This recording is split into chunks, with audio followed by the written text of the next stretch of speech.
Hi, everyone, and welcome to this episode of Postnatal Minds, the podcast, episode 4. Today, we're going to be talking about managing life events and mental health as a parent and ways to overcome that. And I have been joined by a very old friend, Phoebe, who is a mum of 3 and recently got in contact and felt that her story could really help others who might be in similar situations, and felt that, parts of her journey over the last year would be really great to share. So, Phoebes, do you want to just introduce yourself?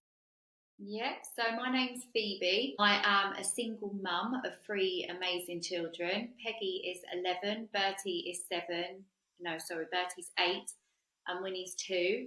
I work as a nursery nurse at the hospital. That's just kind of working alongside midwives, maternity support workers, just supporting new mummies in their new journey and parents with kind of feeding difficulties, breastfeeding, and if babies are a bit poorly, just kind of helping deal with that, and yeah, just supporting new parents in their new journey. And yeah, that's it. Yeah.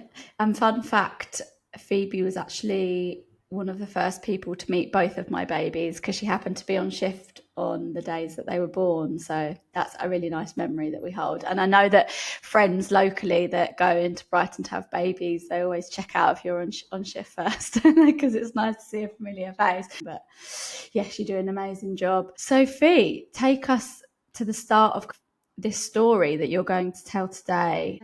Okay, so I was married to my ex-partner. We was together for 14 years, and we got married, now it would have been 3 years ago. At the time last year, it would have been just after our second wedding anniversary. Happily married, 3 beautiful children, had everything. I believe just it was amazing. We just had our 3rd baby at the time last year. She was just 1, and things kind of felt not right for, I'd say, the 6 months before anything kind of come to a head. But we just spoke, and I asked, what, is there anything wrong? Is there anything kind of, and it was just, we said we've got 3 children, life is crazy.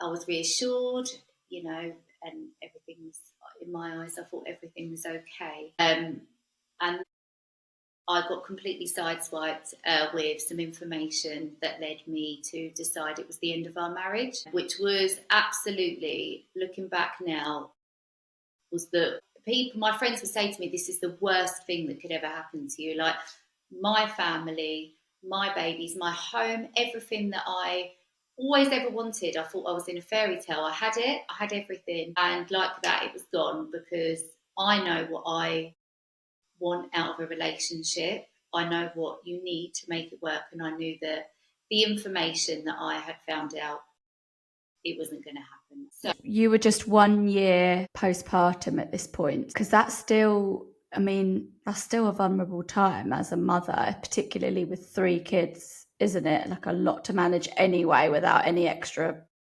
from life being thrown in. yeah, I was just dealing with sleepless nights and a baby that was very Winnie's, my littlest, has always been so unsettled, and it was just day by day getting through and dealing with kids clubs. Yeah, it was a, let alone everything that was going on. It was like the mist. You're in the mist after having a baby. You're just like dealing with it, aren't you? I was in the mist.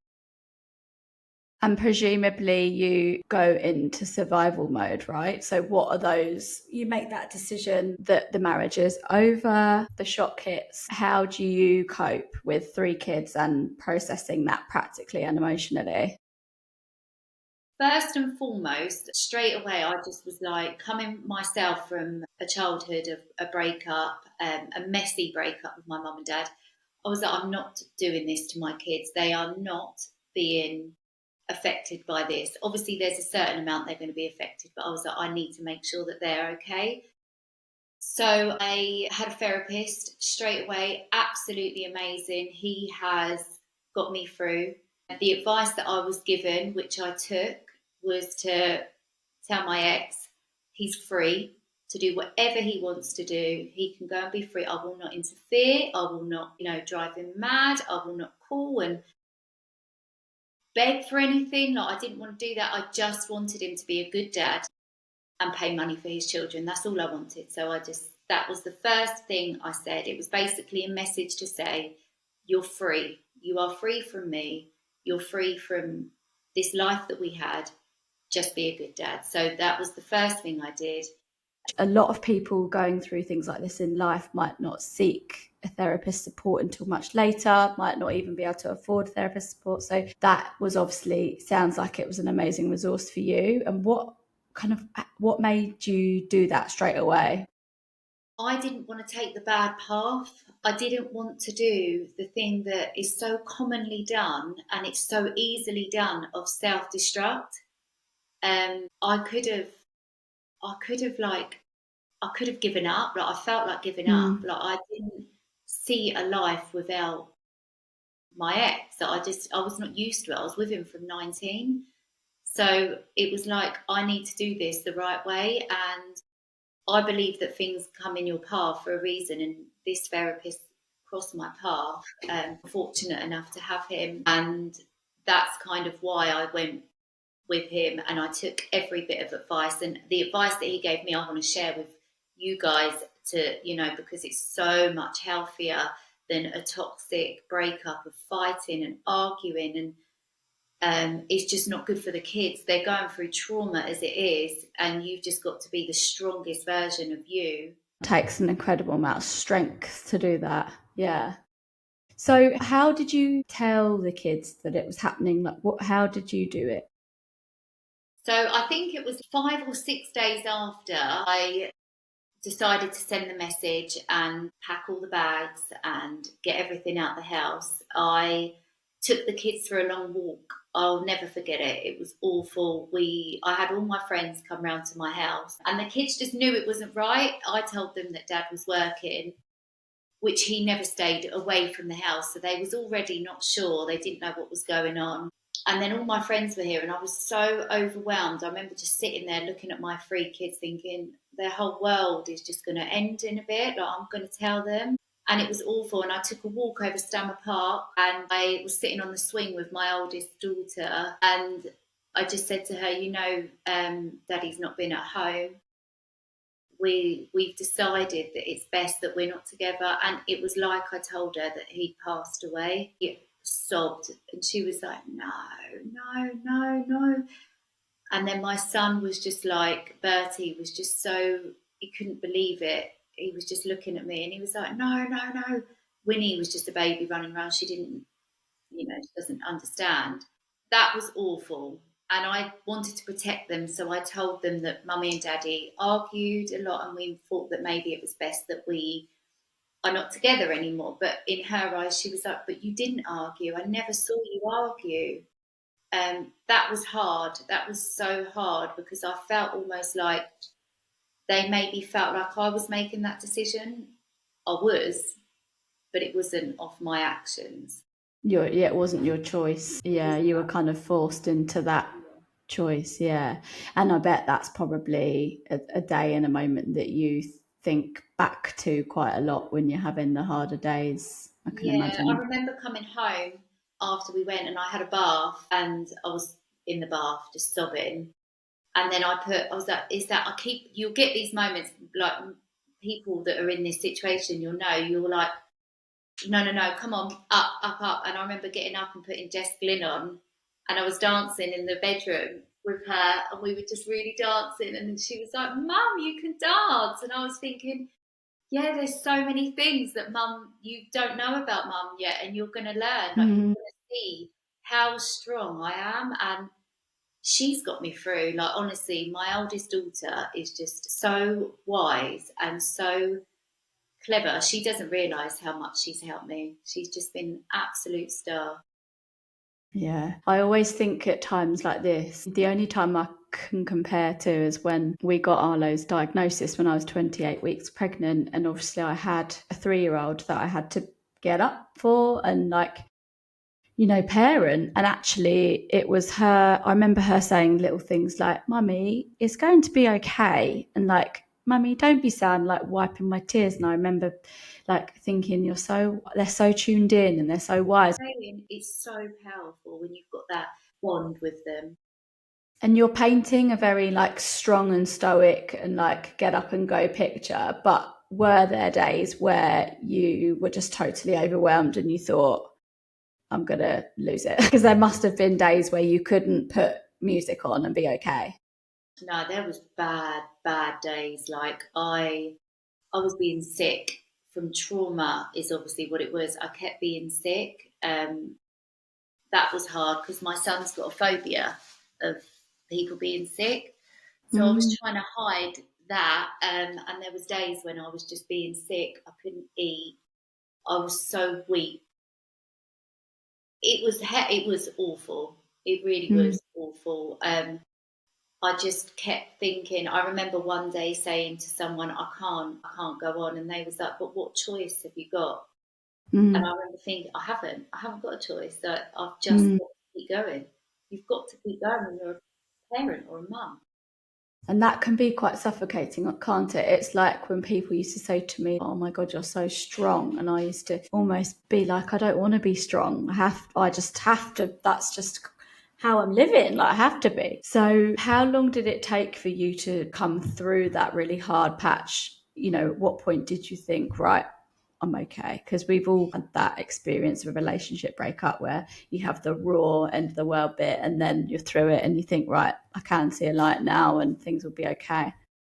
Yeah, so this happened in the October, and then I was kind of struggling through October, November. Like I had to do Halloween, I remember, and then December come, and obviously December's the time that you go out and you kind of forced to go. Well, I was forced to go out because I was like, this is my new life. I need to try to, embrace it, do what I need to do. So I went out in the December, and I met someone who was so lovely. He was so what I needed at that point. I kind of went with it. I definitely wasn't ready um, for that at all. I was still in the midst of everything, but it was a plaster over what had happened, and I was like, oh, "This is all right. I'm doing this." I met this person in the December, and it was very slow, but it was such an amazing, like getting the compliments, going to nice places, and being told amazing things, and it was my escape from the world that I was forced into. So I was, just running with it and going with it. And I remember saying to my therapist, I've, I've got away with this. Like I thought I was gonna never ever live again, but I'm all right. I'm doing all right. I feel Mm. really lucky. This is good. I've got my kids every other weekend. I'm doing really fun, cool stuff with them, getting me through the week. I'm getting the nice messages. I'm doing nice things and planning, and I kind of went with that for about 3 months, thinking it was amazing. I've got not a bad word to say about that person, but I did realise you're not healed at all. You're not over what's gone on, and you're not going to be the best version of yourself for that person, and that's not fair on them, and that's also not fair on you. So I had to end things with that person in the April, and I would say it was April when the healing really took place and when it got really bad. So I think I Oh, managed to, really? So there was quite a big delay. yeah. Tell me a little bit about kind of from April, what happened and what did you do, to cope? So in the April after things had ended, I kind of, everything hit really hard. I started running. It was literally like pounding the pavements to get my head over what was going on. It's a lot of, I'll just touch on this quickly. When you break up with someone that you've been with for so long, you do a lot of romanticizing and you do a lot of thinking of all the things that you haven't got anymore. And this is the heart, this is my battle that I've had. So I would do a lot of go to the park and I would see families and sit there like, God, like my kids haven't got their dad pushing them on the swing, or you'd go everywhere you go, there's like reminders of what you've got. And I think what you need to remember is you haven't got that anymore, but you're going to make new kind of things, and they're going to see such a happier, stronger mum because you're going to be so independent and you're going to be kind of like happier from the core. And they're the kind of things that I just wanted to touch on. I've just gone off track there, haven't I? No, I think you make a really valid point, and you actually, for me, what you're describing there is grief, and Yeah. you reminded me of a poem which I don't know if you've ever read, Fee, called "Welcome to Holland," where it talks about you think you're getting on a flight to go to, I think it's Italy, and you're really excited to see, I don't know what it is, in like gondolas or whatever it is, and you land in Holland, and you're like, why am I in Holland? And you're really gutted, and then you actually end up having an amazing time, and you see all the really beautiful things in Holland, and your journey is different, but it will still be beautiful. And it's a bit like when you experience things, you look for it more. I can make a really practical comparison as well, because we've been looking for a new car recently, and we've chosen one, and now we keep seeing them everywhere. So it can happen in a positive way as well. Yeah. So there was kind of that kind of thing was really hard. Or I'd go to festivals. We used to love family festivals, and I was there and I was loving it. And then I'd see a couple or a song would come on, and then I'd just feel that instant pain. But then what I will say is that gets easier. That gets so much better. Like at first, It's I was like, time, isn't it? I can't do that. But now I'm at the point where I can love it again.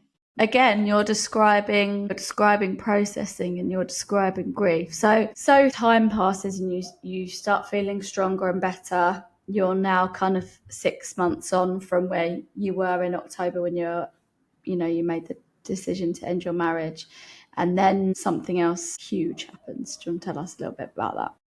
Yes. So from the April, I would say that's when the real pain come. And I started to do running with I realised that drinking alcohol was a depressant. And every time I had a drink, even whether it be a glass of wine, the next day I'd wake up and I would just feel so gutted and so sad.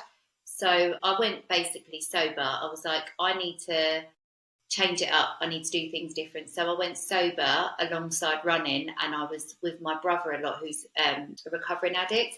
And that was amazing. That was really healing. So I just started to really get this life. Like I was doing things. I was on the beach all summer with new friends. I met new amazing people, and I was doing things that I haven't done in years. That was amazing. And then I remember so clearly we went to gay pride. Gabrielle was there, and we danced the night away. I was sober, and I had goosebumps the whole night. And I remember thinking, I've got this. So I'm coming back again. Like this is me. This is Fee. And I remember dancing in the crowd, going, I've got goosebumps. Like this is so fun. And I remember thinking, I'm doing it. I've got this. Life's going to be fine. My kids are fine. We're going to be fine. That was on the Saturday, and then on the Wednesday I went to work as normal. Woke up on the Thursday, and we all got news that my cousin had passed away really, really suddenly. She was with my kids the day before, looking after them with my mum while I was at work, and I was just like, fuck, like everything come crashing down again. And I just thought, just as I felt like I was stronger, we got whacked with that. So, Sophie, you were very close to your cousin, weren't you? And she was just a year older than you are. You've obviously Yeah. grown up together, and your kids know each other. And, we're not going to go into the details of the circumstances of her passing, because that's still something that's so fresh and raw for you guys as a family. But how did that impact kind of your journey from here? Obviously, again, you're in a situation where you've received some traumatic news, and you've got to be a mum. I know your cousin had a daughter who you then, have to think about as well. So talk to us a little bit about the impact and kind of how you coped through those few weeks. That was just like we was all completely, absolutely sideswiped. Like we just was devastated. Like she was so young and she was so amazing and had so much to give. We pulled through that by pulling together as a family. That is the only thing that I can say grief helps with grief, is pulling together. I was going to Spain 2 weeks after she passed away. It was booked with my kids, and I took her little girl with me because she wanted to, which I was so touched that she wanted to come, but we just dealt with it by putting all our energy into her little girl, giving her all the love, everything that Megan would have wanted is how we dealt with it. Mm. I don't know. I don't. We just day by day, like my family, we'll just never be the same again, ever. Mm. We're just dealing with it day by day. Everything that Betty wants, we're just trying to do. Yeah, there's no. It's been hard. It was hard. It's just one of those things that words can't describe. Another reminder of how you can just get a call and your whole life is flipped again. You know, it feels like some people roll on through life and they don't get any calls like that and they're really lucky, whereas some people, you know, have these cards dealt to them and there's no point trying to understand why. It's just about getting through, isn't it? And trying to stay on that positive path. So how with that news did you continue to kind of, did it bring anything back up for you? Did it, because it must have felt a little bit like kicking you down again? Yeah, it did feel like I remember being broken. I was smallest I've ever been. Like I couldn't eat. I was very manic. Like I would be constantly like running, exercising, cleaning, anything to not sit in my head. And I just remember just I don't recognise like who I was. I was just broken, just sitting in parks with friends, just like what what is going on, like how, and you know, just being with them. Friends have been amazing, just talking to them, family. Yeah, it did. I did think how we're going to get through it. Still not through it. It's not even been that long. It's like 1 minute you think we're all right, we've got the strength, we're going to do it, and then you just get completely sideswiped by an old picture or an old card or something that just pops up, or something that, you know, the kids will say. The other day my son was in the car with me and he was like, I miss Megan so much. She always used to grab me and cuddle me, and that just done me for two, like I couldn't stop, just couldn't stop thinking about. Yeah. It's just so cruel. Like life is so cruel, and like you said, like your life can get, all of us. Like we're never promised tomorrow, and I think that's what I live by now. Is we've just got to make the best of. We've got to make the most and be happy and be fortunate for each day. Yeah, I think you make a really good point there. And it's something I've really reflected on recently, that things can change. And I'm really working on at the moment, waking up each day and being grateful for that day, particularly with, you know, my children. Because sometimes the love for your children and your family can be quite overwhelming because you know one day you're going to have to manage the loss of that love. And I think you're totally right. Sometimes, you know, thinking forward too much is too much, and trying to stay present and take it day by day, if not hour by hour, is sometimes the only way you can. Yeah, I think hour by hour is the best advice. Another thing that I started doing is a gratitude. My brother got me doing it. So we're in a group of friends, and every day we send what we're grateful for each day. And if you It's really nice. dig and you really think, like, there's so many things to be grateful for. You know, we take for granted so many things. And so every day we write down what we're grateful for each day. And that's amazing. That's nice. That's like holding to account, isn't it? Around, like, you sometimes you wouldn't just do something like that yourself. You identify running as being something really helpful for you. And I know you said at one point it was a bit manic and you were running quite a lot. But what other things, obviously avoiding alcohol and in the wrong way, but what other things did you find really helped get you through those two major life events and help your mental health?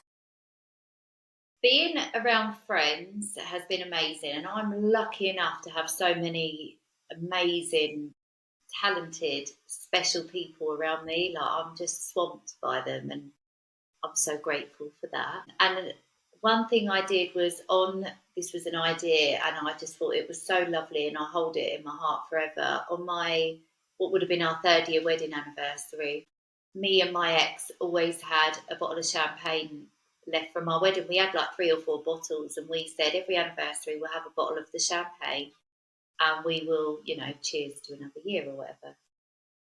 So I wanted to go down the beach with all my girls, everyone that's been so close to me, on the wedding anniversary, and cheers to my new chapter. So we all got together and we went down the beach and we all cheers to the bottle of champagne.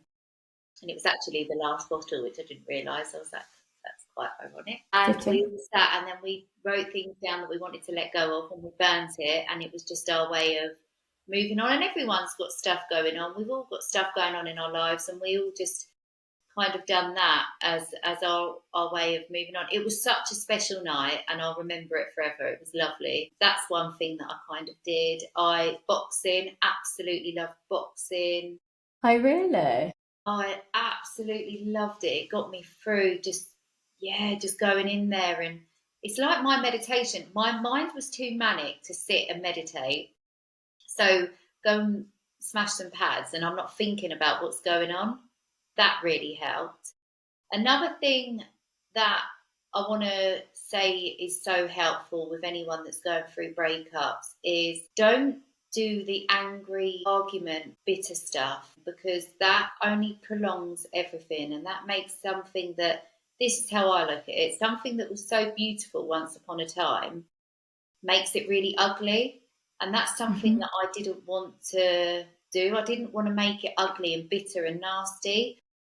So I tried to be like this the whole time. So I've remained really pleasant and really understanding. And because of that, I've actually got an amicable relationship with the kid's dad.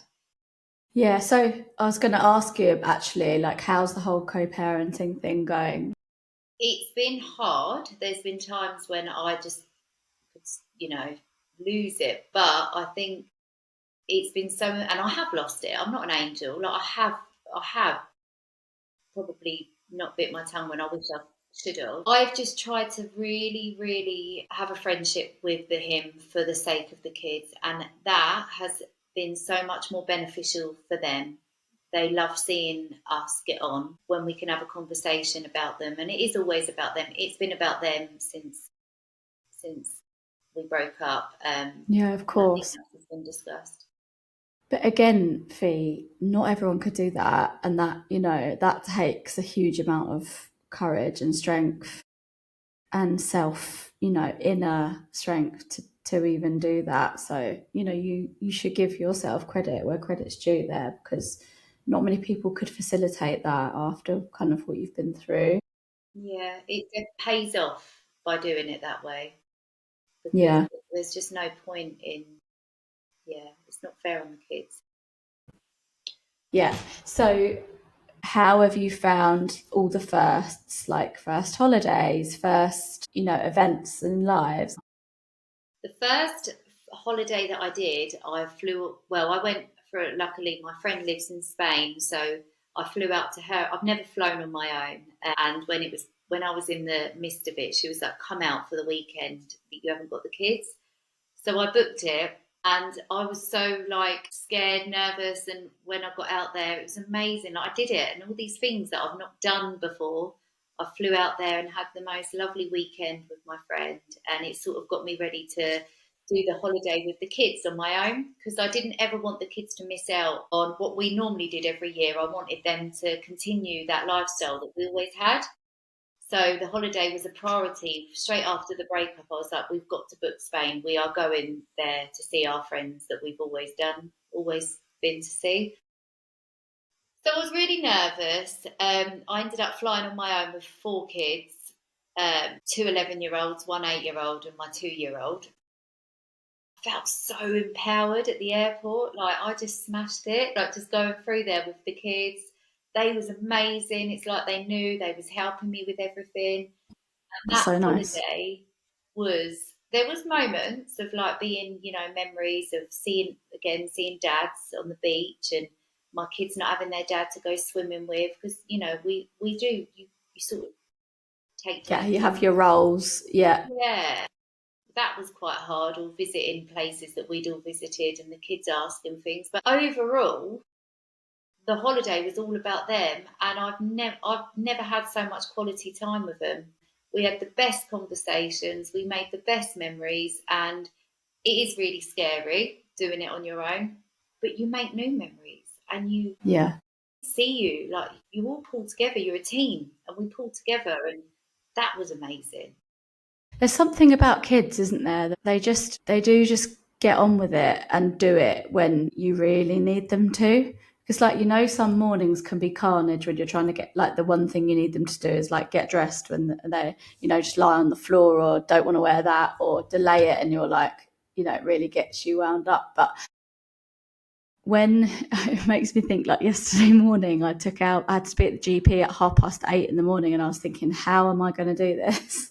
Yeah. And she could sense, like, that I was a bit anxious, I think. She just got dressed straight away, and it was like, I don't know if to point this out, but, like, she'd never got dressed quick enough in her life. But yeah, I feel like kids do pick up, and they do help when they pick that up from And you. I think it's communication as well. Like I think if you say like I'll do this, and like we've got to work as a team here, we've got to get Yeah, this done, and they're like, yeah, they take it on, and they're like, yeah, yeah, I'll do this, mum. And then there's nothing better than every morning I get in that car and I'm like, high five, we did it, yeah. kids, come on, well done, off to school. And they feel proud, I feel proud. It's not always like that. Some days No. we're crying because the skirt's not right or Winnie wants breakfast, but we just I don't know. You just do it, don't you?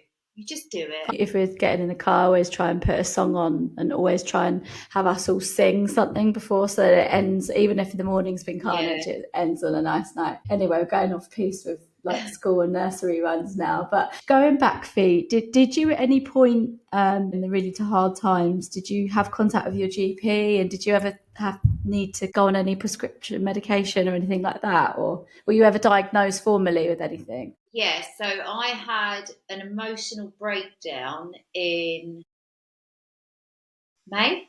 I think in May I had an emotional breakdown where I had an awful, awful panic attack in bed, and I had to call someone to come and lay with me. Like it was so scary, and I had to have time off work. And I spoke to the GP, and they suggested beta blockers and antidepressants. I've always avoided antidepressants, not because I'm against them, not because I don't think they work, but for me, for what I was going through, I think would have just put a plaster over it, and it Okay. would be something that I would have to deal with. So I was advised to maybe just see how it goes. But yeah, I did have an emotional breakdown, and that's when I would say I hit rock bottom. I was scared to be on my own. When I didn't have the kids, I went and stayed at my brother's house. I was just scared to sleep. I just was scared. I just couldn't switch my brain off. I couldn't turn off, and it sent me to despair. Like I couldn't. I was exhausted beyond belief. The day of the emotional breakdown,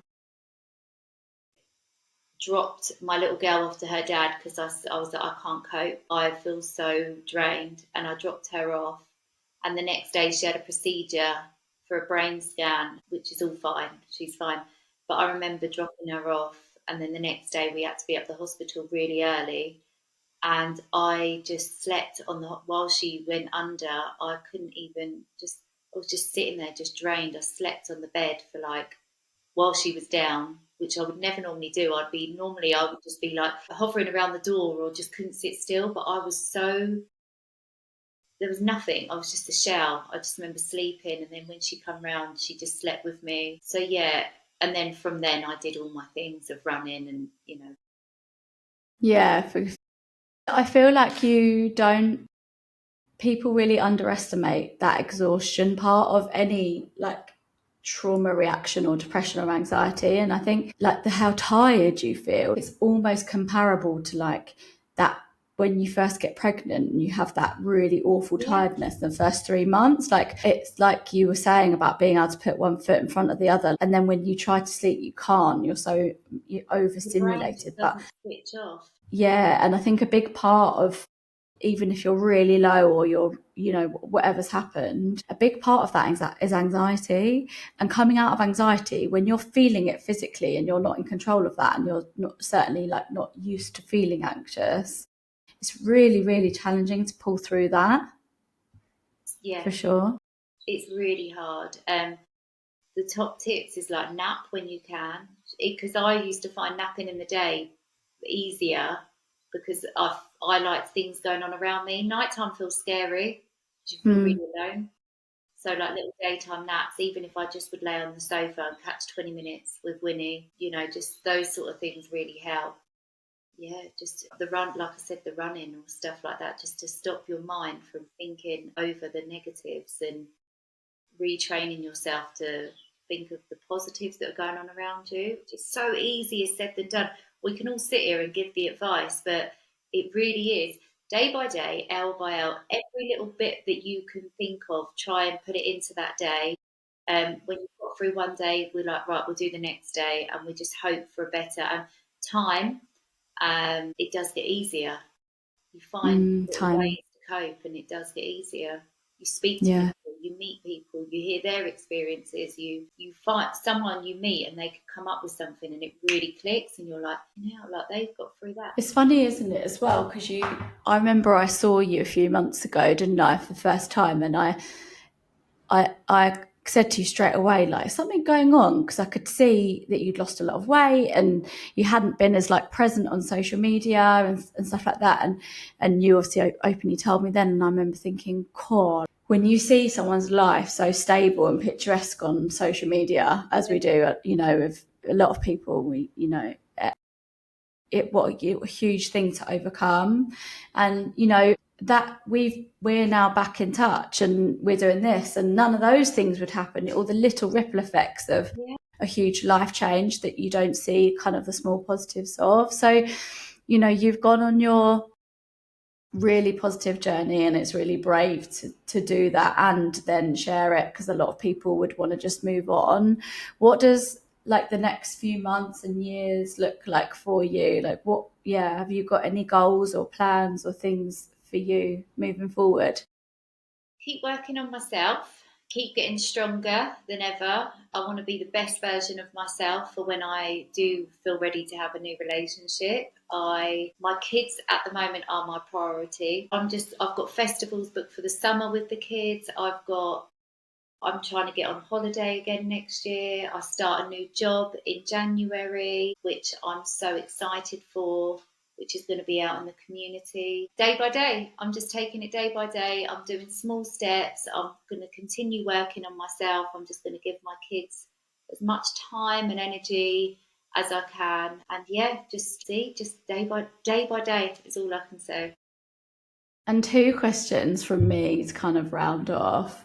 What would you say to someone who might be listening to this going through similar, whether it's relationship breakup or they've just lost someone really big in their lives quite suddenly? What's your words of advice or wisdom to them?